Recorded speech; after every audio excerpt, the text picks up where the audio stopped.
Well, I understand that there's a fair bit of genuine moral confusion mixed in there, but the self-serving in public, you notice that those women go to those dinners in groups. It's not Sarah Rao and her pathological partner with one woman. They have to do that in groups so they can signal to each other the depths of their moral virtue. Yeah, I think that's certainly right. There's a certain amount of virtue signaling that goes into it for sure. But if you're in, the race to dinner, just using that again as an example, and that's 7 or 8 minutes in the movie, but in real life, of course, you're making a movie.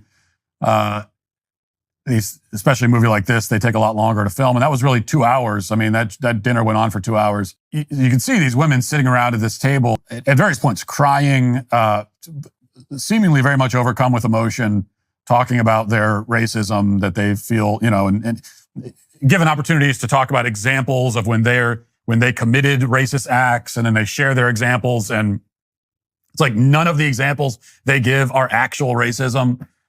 And yeah, again, some of that is them just showing off, but I do think that at the core of it, there is real guilt here. And we could spend another 2 hours psychoanalyzing this, but I think my own theory about how they can feel this guilt is that it's a replacement for religion. I mean, almost all of them are irreligious people. Even if they would call themselves Christian, they're not really. But if you take religion out of it, well, now you've still got people that are sinning, that are doing evil acts.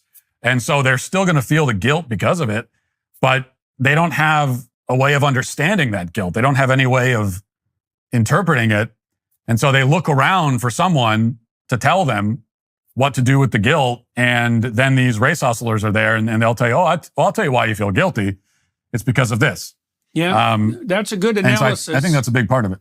Well, I think that's a good analysis. I mean, look, when you were a somewhat profligate 24-year-old, you needed to channel the meaninglessness and the guilt that was associated with your unmoored life into something that was properly sacrificial. And you got married and you had kids, and that provides a pathway, where you can discharge your moral duty. That's the thing, is that it's necessary for human beings to discharge their moral duty.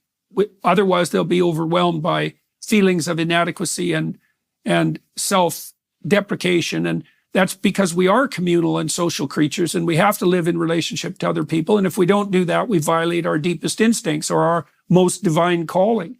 And as you said, for the typical person, you find that expiation of your self-centeredness in responsibility to your wife, like long-term committed responsibility, and to your kids and your grandkids, and to that multi-generational endeavor. And the women who run that race to dinner are great examples of that, man. There's something to watch. And hey, let me ask you one more question, Matt. I don't think I could do what you did. And I wonder what that points to in terms of the difference between our temperament. That room that you were in with all those people that, what the hell were they there for? You're in a group of people and they kind of figure out that you are, in fact, conservative interloper. What was that? What was that scene? Why are you in that room? That was a group, kind of a seminar for white people that are struggling with their grief, their white grief over their privilege. And so if you're a white person with white privilege and you're grieving your privilege, it's a support group for that. That was kind of where we started the film.